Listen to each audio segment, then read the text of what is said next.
1 in 4 of our current employees are looking for work outside our companies. Now more than ever is the time to consider the employee experience we offer them. Welcome to the People-Powered Solutions podcast, a show that empowers leaders to create a workplace culture that attracts and keeps top talent and drives business success. I'm your host, Duguay, and I'm thrilled to be here with you today. A workplace culture can make or break an organization. We believe that everyone has the power to create a positive and productive workplace culture. Our goal is to empower leaders with the knowledge, tools, and resources they need to make that happen by bringing them interviews with top thought leaders, expert panels, and practical advice that you can implement right away. So whether you're a leader looking to enhance your organization's culture or an individual seeking to create positive change in your workplace, we invite you to join us on this journey towards creating that highly sought out unicorn workplace culture. Let's get this party started. Hello and welcome to the first ever episode of People-Powered Solutions podcast. This first episode, I'm going to be flying solo. Essentially, I'm going to be answering all of the questions that might be lingering in the back of your minds. Number one, who is this girl? What does she want to talk to us about? What can we expect from this show? Why did she even decide to start a podcast? So let's get this party started. I'm Duguay. I am the CEO of People-Powered Solutions, a organizational excellence firm that supports and helps organizations create that highly sought after unicorn workplace culture that enables them to attract and keep the talent they need to thrive. Now, that was a lot of words. Essentially, for 21 years, I worked for the same organization. To be quite honest, the first 7 years, I was extremely happy. I was in that phase of my job where I was learning the ropes. I was coming to understand the different programs and services that we offered. I was really building up my knowledge and expertise relevant to that position I was in. Now, fast forward 7 years down the road is where I had already decided that I would not be retiring from this organization. And to be frank, it was government organization. It had excellent pension, excellent benefits, but I already knew that mentally the challenge did not seem to be there at that point. I also need to highlight that I worked in a satellite office of a main office, which was situated about 2 hours drive away. Canadian, right? So I will use hours to explain how far we were from that main office instead of kilometers or miles. So for the first 7 years, I was doing good. At the end of 7 years, I knew my job inside and out. Unfortunately, because I was located geographically away from that main office, a lot of the opportunities that were coming up for promotions or to try a new role within the organization were limited to a certain radius from that main office. That being said, it also meant that I could not apply. So I had to resolve myself to stay in that position within the ministry because there was only that position in this town, or to relocation. Unfortunately, 7 years into my career, I got married within the first 2 years, and then I had my 2 children. So I was in full-blown family building, taking care of my kids, crazy home life mode. So relocation was pretty much the last thing on my mind. We've all heard of that 7-year itch. I would say it's a real phenomenon because that's about when I started to yearn for other opportunities. That's about when I started to wonder what next. What's that next chapter of my career going to look like? Unfortunately, the next 14 years, so let's go down 2 other cycles of that 7-year itch, I didn't see a whole heck of a lot of movement. What I did see was an organization that seemed focused on checking all the boxes. They had processes and exercises to check employee engagement, to manage performance, to train and develop their employees. They had all of those kind of organizational excellence attributes. However, here I was completely disengaged, completely checked out. At about the 15-year mark is when I realized I needed to stop waiting for opportunities to just serendipitously show up at my door. I needed to put myself out there. I needed to figure out what that next chapter was going to look like. And then relevant to that end goal, I needed to take the biggest baby step I could to set myself up to be ready if and when that opportunity did arise. I went back to school, completed my postgraduate certificate in HR management, labor relations, and through those studies started to really hone in on what I was extremely passionate about. Bottom line, I was and had always been passionate about helping people be happier at work, helping people connect, helping people work more cohesively, more collaboratively.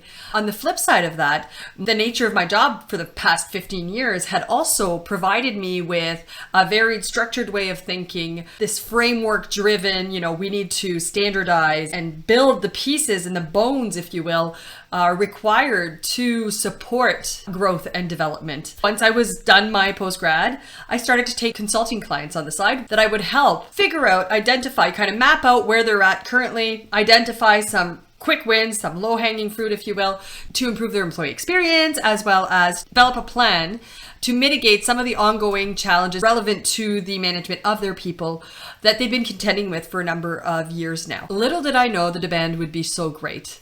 I continued to do the consulting gigs as a side hustle for a number of years. Then the pandemic hit. Lo and behold, although the demand had always been there to help people connect and to develop the systems required for people to feel fulfilled at work and for people to connect now across a distance remotely with a number of unique challenges that the pandemic and this new world of work had introduced, the demand suddenly exploded. So I decided to take a year of leave, take that leap, and start my own venture full time. Within the first 2 years, I had no doubt in my mind that this is what I was supposed to do on a full-time basis. I have to say, I haven't worked a day in my life since I left that organization. When I say that, I know it's cheesy, but what I mean by it is I'm so passionate about what I do. And I'm so passionate about helping organizations create happier, more productive workplaces that it doesn't actually feel like work.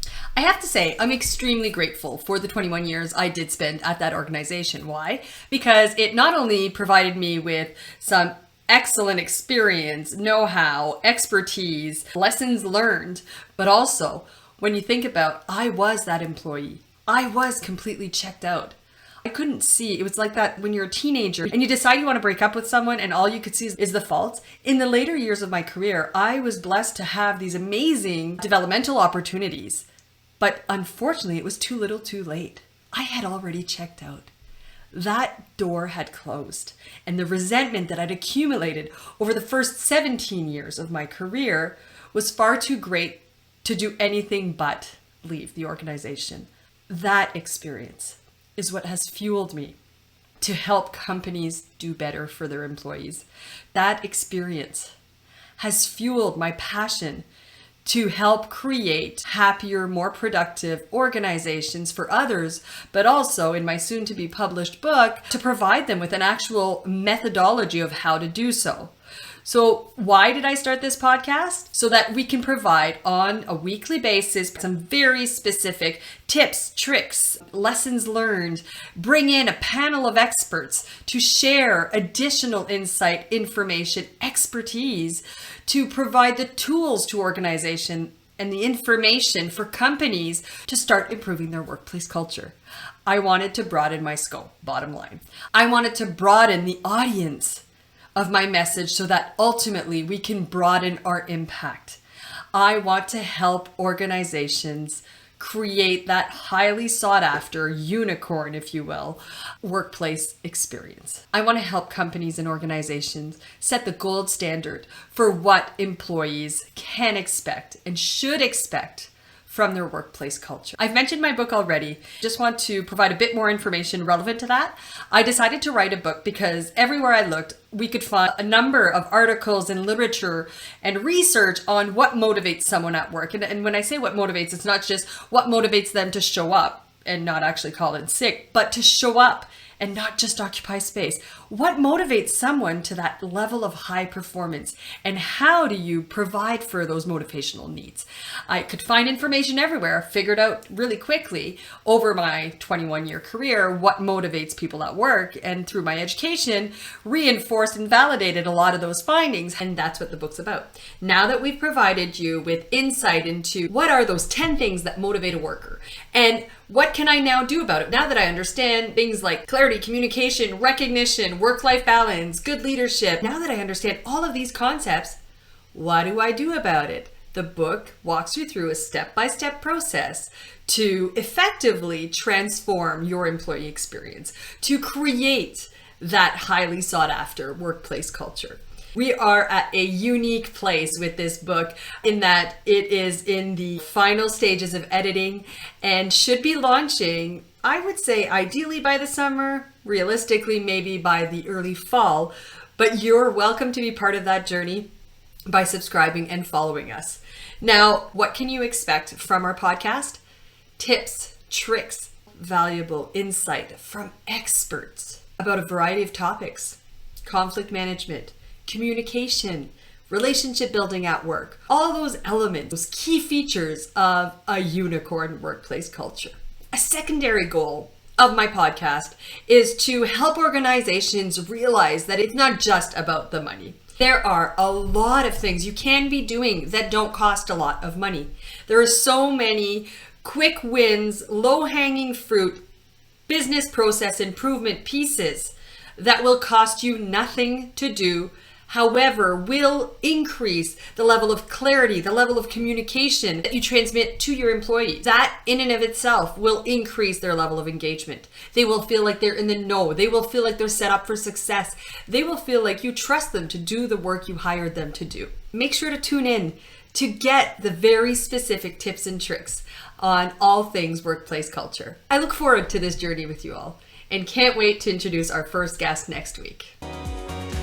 Well, folks, thanks for joining us. Want to continue the conversation? Then head on over to our social media platforms, all of which are also linked in the description, to keep it going. Finally, don't forget to subscribe to make sure you don't miss another valuable episode.